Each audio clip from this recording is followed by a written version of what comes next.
Hello and welcome to Chapter 11. We are going to be talking about morphemes.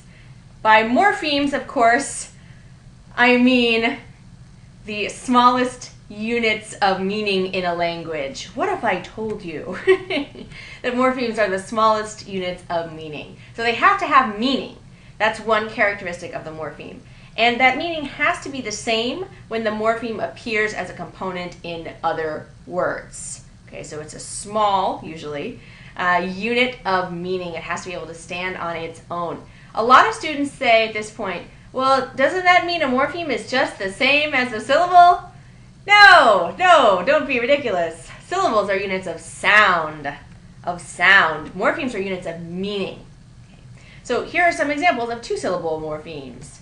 Super, bacon, metal, hero. They have two syllables apiece, but none of them could stand, neither syllable could stand alone and still retain its meaning. Here's a three-syllable morpheme. Banana. And then there are some words that actually contain two morphemes, but are still just one syllable, like dogs. We'll be talking about that example later. So syllables and morphemes are in fact distinct from one another. Let's practice by looking at a sentence and seeing if we can figure out how many morphemes we are dealing with. The sentence I came up with is, the cheeses are non-perishable. Let's start with the first word, the. How many morphemes do we have in the word the? We have one, and it's the. What about cheeses? Well, it's a two-syllable word, but again, syllables are not the point, yeah? It has two morphemes. It has cheese, and it has s. We will talk quite a bit more about this particular suffix coming up. We have r, which also just has the one morpheme, and then we have the big daddy, non-perishable. Number of morphemes? There are three. Non, perish, and able will be the same. So could I add the morpheme cheese to another word and have it still be the same thing?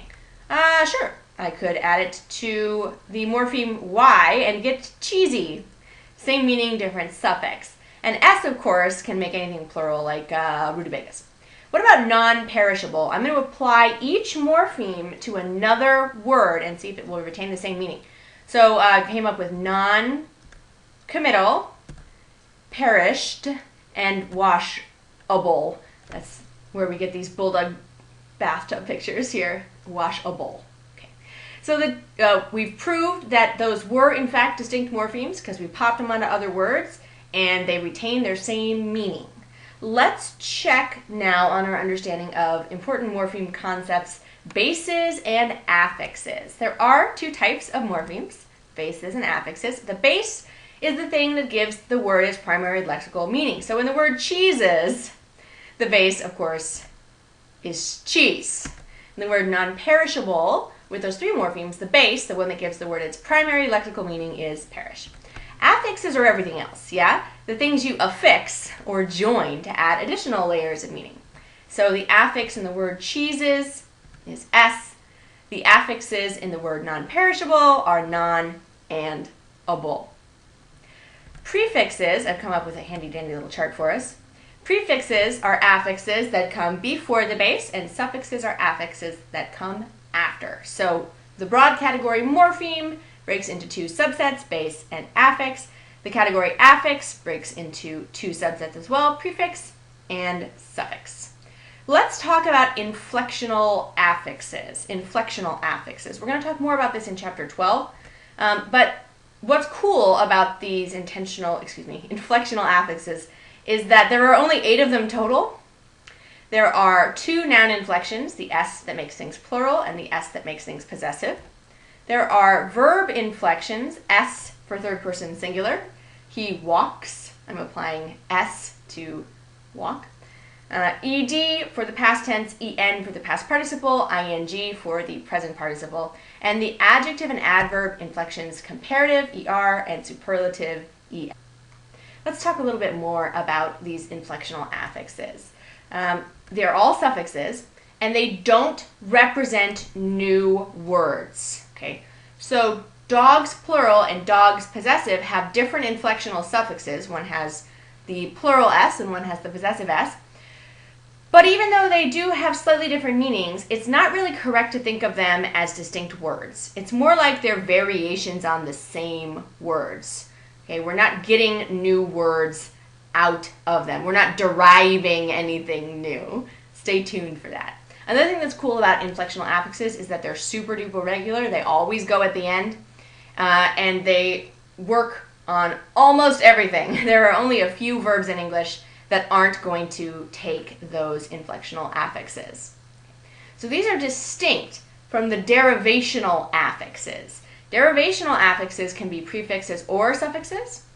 They're the only ones that come in both flavors, right? Inflectional means that it's only going to be a suffix, in fact. And we call them derivational because they derive a new meaning. All of a sudden, we are in a different meaning space than we were with dogs plural and dogs possessive.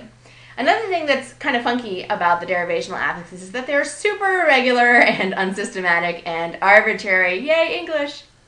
So, for example, the word category becomes categorize, becomes recategorize. Act becomes activity, becomes inactivity. I'm just stacking these derivational affixes all over the word to derive whatever meaning I see fit. We can expand our tree a little bit now. Now we realize that the category suffix has two flavors, also two categories, derivational. Let's shift gears a little bit to talk about another category, the allomorph. Or as I can't help but hear it in my own brain, marshmallow morph. An allomorph means that we are dealing with the same morpheme. Okay, the morpheme, the base lexical meaning, is going to be the same. Okay, but there's going to be a different spelling or pronunciation or both. So, several examples here. The word nova and the word novelist have the same morpheme at their base, that N-O-V, right? But we're pronouncing them differently, nov versus nov, yeah? So they're allomorphs. Conceive, capable, susceptible. We have sieve, cap, and sept as our base morphemes. And those all have different spellings, and they all have different pronunciation, but they have the same meaning. They are allomorphs of one another. Prefixes can be allomorphs too. So in means not, right, as a morpheme, but it has several allomorphs. Im, il, ir, they can all mean not when applied to the beginning of a word. Suffixes too can be allomorphs. This is kind of going to blow your minds. It blew mine a little bit, but let's try this idea. Cats and dogs. Okay, so they have the same exact inflectional suffix. It's the pluralizing S.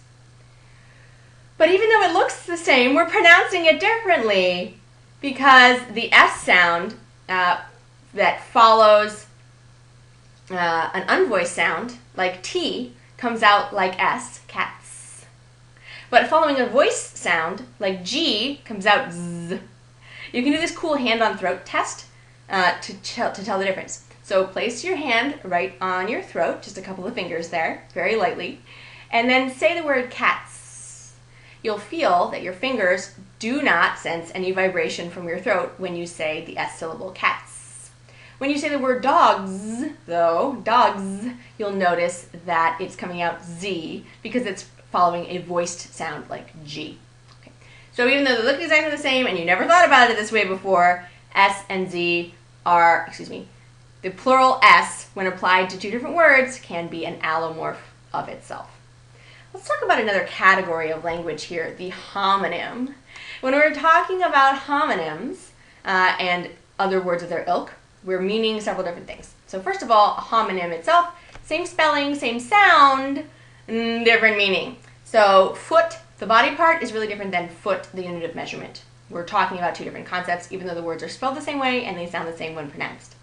Let's talk about homophones. These are one of the many things that make English kind of fun. They're spelled totally differently. You'd never mistake them on the page, but they have the same sound. So when they are pronounced out loud, you rely on context to figure out the meaning, because they do have different meanings. I, the body part, versus I, the first person pronoun. Spelled differently, sound the same. And then let's talk about homographs. Your book calls these heteronyms, but I think they're called homographs. Anyway, they have the same spelling, but they're pronounced differently, and they have a different meaning. How cool is that? So this is the difference between a bow that you put in your hair and a bow when you bend at the waist. Lots and lots and lots of morphemes are homonyms, okay? They look exactly the same, but they have different meanings. This happens with prefixes. So for example, the word exchange versus ex-boyfriend. In exchange, the ex means from, but in ex-boyfriend it means former, my former boyfriend. Suffixes, we could have the ER suffix, friendlier, ER, that's our comparative inflectional suffix, right? And then ER in painter means the one who, right? So in the first example, we're talking about someone who's more friendly than someone else. And in the second example, we're talking about one who paints. Base morphemes too. Bellicose and bells, they have that same base morpheme, bell. But one means, in one case it means war, right, that morpheme. And in the other case, it just means something that you ring. So I think it's helpful to think about these homonyms and homophones and homographs as the coincidences that make English such a delight. Let's talk about compound words now. Compound words, which will help us in understanding our diagrams a little bit more. This is the difference between French teacher and French teacher. Allow me to explain. These words have to go together for their full meaning to be understood. They are compound nouns. They are not full noun phrases with one word modifying the other. They are compound nouns. Only their context frequently makes it clear that they're compound. One neat trick is that in a compound word, the stress is almost always on the first word. For more on stress in language, we can check out chapter 15. But let's compare French teacher versus French teacher.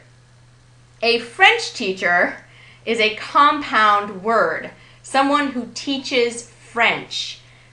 You cannot understand the full meaning if you do not put them together, and that's the diagram with the lovely woman in the chalkboard saying ça va, right? She's teaching French. She's a French teacher. Notice the stress on the first word, French teacher. A non-compound version would be French teacher. A teacher who just so happens to be French. French is modifying teacher here. Up with some contextual clues. Here's one example. Our French teacher assigned us too much French homework. I tried to make it really clear that it's the teacher of French because she's assigning homework in French. Yeah? And when it's a compound word, you'll notice that the entire thing goes on the main line. French is not modifying teacher. The whole thing goes in the subject slot. By contrast, here's another example. My cousin, a French teacher of mathematics, is arriving from Paris next week. Okay, so French here is modifying teacher. Teacher, of course, is in a positive to cousin in this sentence, a French teacher. And clearly not teaching French, yeah? Teaching math. So contextually, we can tell the difference. But if we just saw French teacher and French teacher next to one another, without any context, we wouldn't know which was the compound word and which was the noun phrase. How does this happen? Well, a lot of times compound words start as two words, as in newspaper, and then frequently they'll become hyphenated, news hyphen paper, and eventually they just merge into one compound word, newspaper. The pronunciation doesn't change, right? We would still say newspaper. If we said newspaper, right, we'd be trying to distinguish it from another kind of news outlet, like a news broadcast or a news magazine. If we even said that phrase, a newspaper is not something you say very much.